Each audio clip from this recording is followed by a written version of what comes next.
They just simply deleted the evidence. They erased it so no one would know.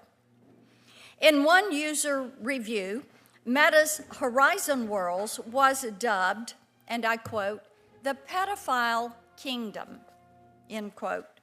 This makes clear what we have known for years, that Meta profits from the sexualization and abuse of children. We will hear from Dr.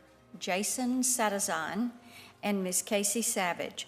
They are two brave whistleblowers who have come forward to detail shocking allegations about Meta's cover-up of deeply disturbing child safety research. They were hired to purportedly make the platform safer for children, but what they found was a company that knew their products were unsafe, and they just did not care.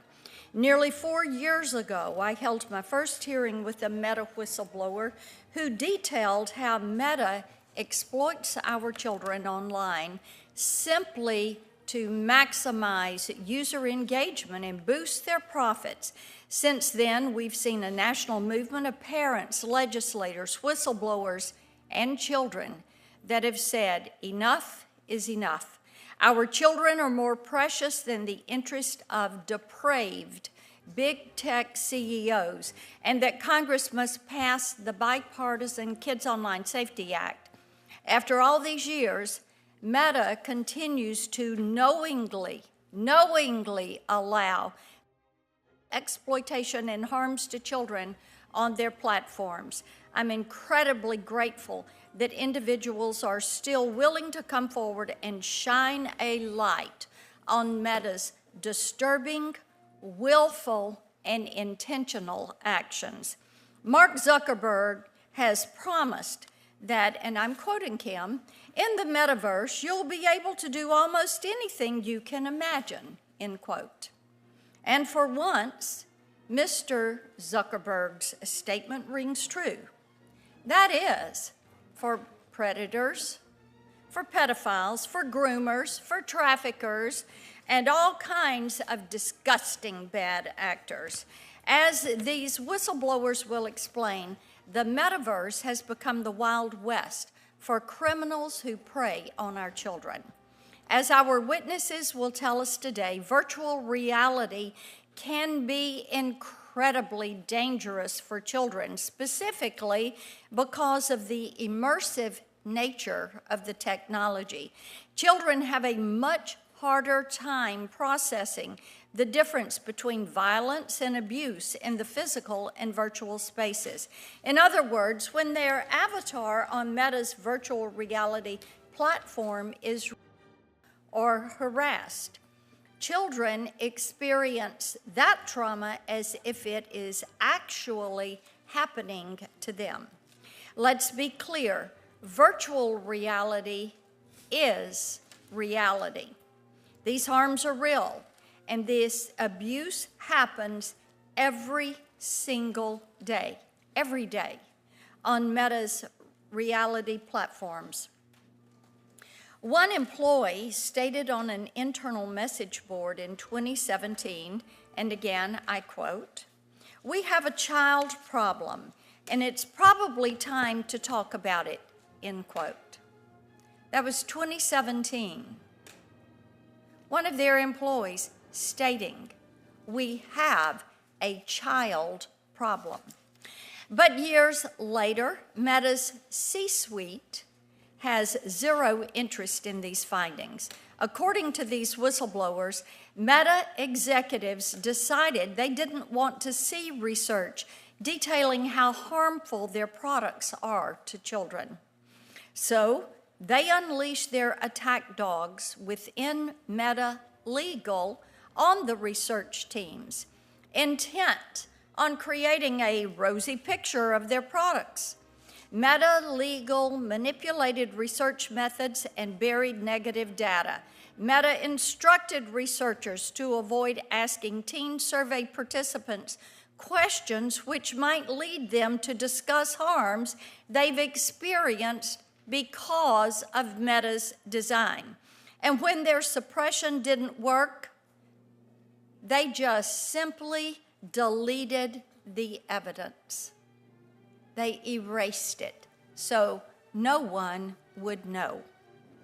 In one user review, Meta's Horizon Worlds was dubbed, and I quote, "the pedophile kingdom," end quote.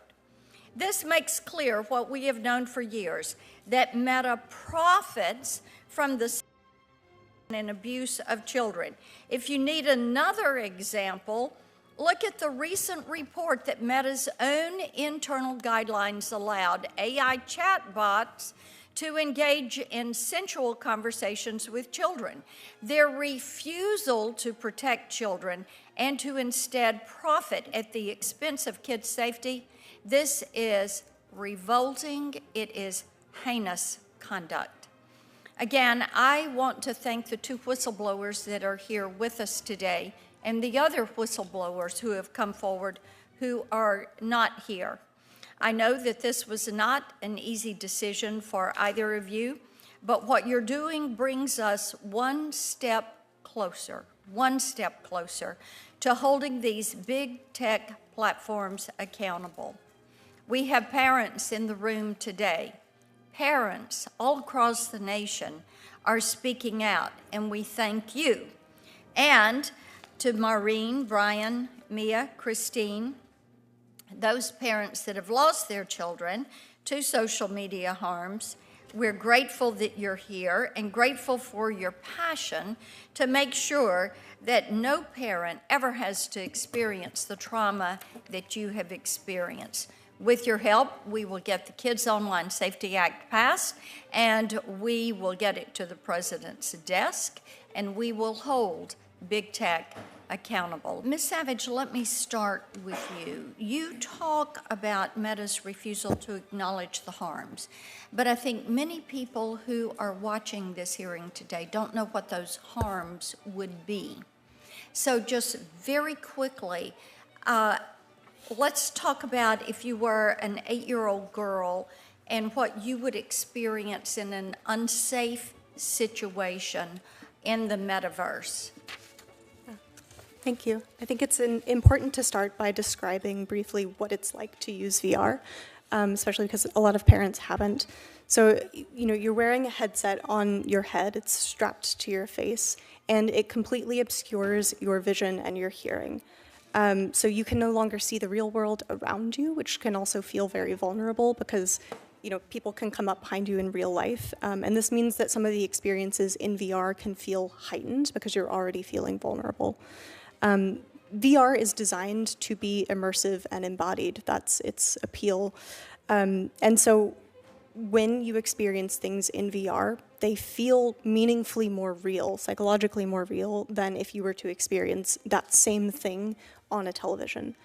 You also have an avatar that you are embodying and which research shows us you identify with. So if something happens to your avatar, it feels like it's happening to you. It's also important to note that this is a social space, so there are other users with bodies that can corner you, that can surround you, that can touch you, and folks can also speak to you. And let me add in there, users who are not known to you. Yeah, that's a very good point. It's most common for you to be interacting with people you don't know in real life. And a lot of parents in my research indicated that they weren't aware that their children were interacting with strangers. All right. Yeah. Just to be very explicit, because it's not something that I think a lot of people have exposure with, when we talk about harms for children and for adults in VR, and we talk about things that are said, the audio that's transmitted isn't just solicitation or speech. There will also be instances that we have seen of where you can hear people themselves transmitted over audio in a spatial sense as you are being surrounded and brigaded and being harassed. So it's not just simple statements, it is actually the transmission of the motion and the audio of itself. And so that is what causes children to have the physiological and psychological response as if it were happening to them in the real world.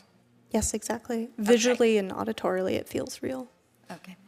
Dr. Sadazan, I want to come to you. Senator Blumenthal and I wrote to Meta back in April really sounding the alarm on some of their policies with AI chatbots entering into sensual conversations with children. And these policies went so far as to allow chatbots to tell a shirtless boy, and I'll quote this, "Every inch of you is a masterpiece, a treasure I cherish deeply," end quote.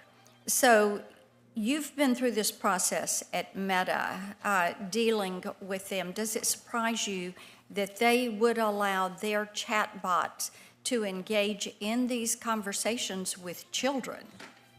No, not at all. One thing that I'd like to just sort of caveat this is I never directly worked on the Meta AI chatbot team, but Yeah. I did work directly on Facebook ranking.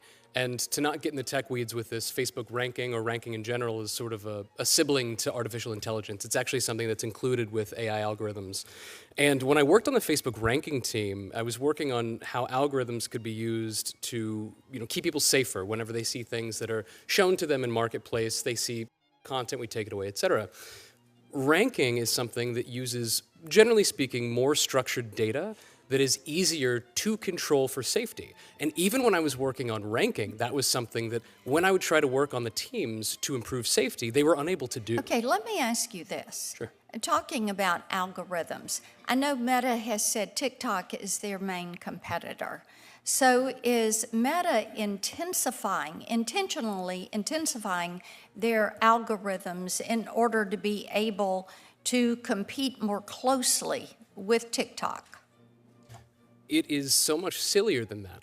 When I attempted to look at things called coefficients or variables to make these algorithms safer, the engineers themselves told me that they didn't actually look at them because if the algorithm predicted it and engagement went up, then it must be good. So to answer your original question, no, this doesn't surprise me at all because in the context of something like ranking, if they can't figure it out, I have no idea why they would ever be able to figure it out with an AI as well.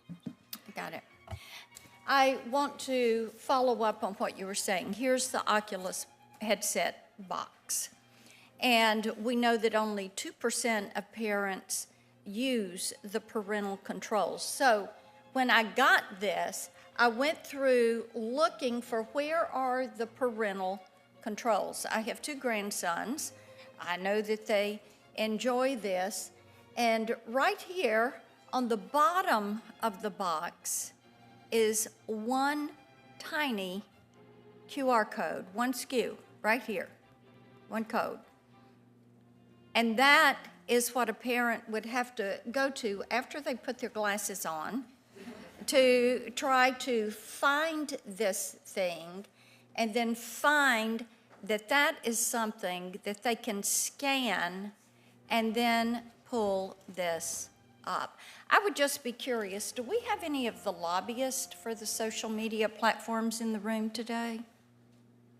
I haven't seen anyone, I think. I think they probably don't have enough courage to come and face these parents that are here today. And again, we thank you. I want to stay right with this funnel of manipulation. And look at that. I know that Frances Haugen had talked about the risk. Meta became paranoid, and then they talked about not the risk to kids and to people that were on their platform, but the risk to their bottom line. Is that accurate? Okay, y'all are nodding yes. That's correct. Okay, so in order to get legal protection so they couldn't be hauled into court, they went to third-party vendors, correct? And Dr. Sadazan, you want to talk about that for a moment? Correct. So one part of this funnel of manipulation was that legal's consistent guidance across nearly every study I ran, and I know my colleague Ms. Savage ran as well, was that we were required to have third-party vendors collect data for us. Just for the record, third-party vendors are individuals who are not Meta employees, but are paid via contract to collect data for Meta.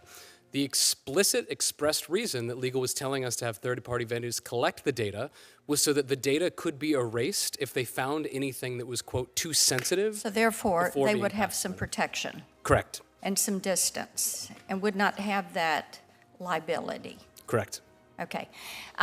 Did you find it odd? You worked at PlayStation, and PlayStation has recommended ages for PlayStation. That's correct. Movies have age recommendations and ratings. Video games, likewise. Did you find it odd that Oculus did not have an age rating, that they had escaped that? I did. I found it very odd indeed. Did you raise that with Meta? I did, mainly through attempting to correct our age data so that we even knew what types of experiences would be exposed to different individuals. Okay. Ms. Savage, I want to talk with you about the content of the research that Meta was fearful of. And much of this, we think, is because they were looking for some way to escape liability. But the documents that I've reviewed, and I thank you all for submitting documents to us, I think have some really great insight into the pervasive abuse occurring on these VR products. And one example, Ms. Savage, that you gave us raised questions about how children were sidestepping age requirements and that Meta didn't care about that. So talk to me about the research that you presented to Meta on that and how they pushed back. The first study that I did for the VR youth space was on parental supervision of VR. And that research very clearly showed that parents were most involved during the setup of the headset. And then after that, really, it was just the child using it. So firstly, we saw that parents were often making accounts under their own information on behalf of the child, partially because they thought that that would give them supervisory access, but also partially because they didn't want Meta to have their child's data. So of course, then the child is using an adult-aged account because Meta has not educated parents about the importance of children using appropriately aged accounts. But also, we saw that children are the ones who are driving headset buying in the household. Children are the ones using it. So often, children are making their own accounts because they want access to restricted games. They want access to adult content and things like that. That's part of development. Children seek mature experiences. And parents are often not aware that children are doing this because, again, Meta hasn't educated them. Okay. And let's talk briefly about the Germany case. I want to get that on the record, and you have talked about that when we visited, and I think that incident really, there's a lot of that resistance that coalesces in this. So outline the Germany case for us. Yeah, so after when VR headsets were going back to being sold in Germany around, I believe, November of 2022, we were asked as a team to research basically what the safety was like in Germany itself. Despite asking management and leadership, we were never actually explicitly told why we were doing research in Germany, and it was to my understanding that it was because they wanted a paper trail, a research study, to show that it was, quote, safe to do research in Germany, to release again in Germany and have this headset sold to children.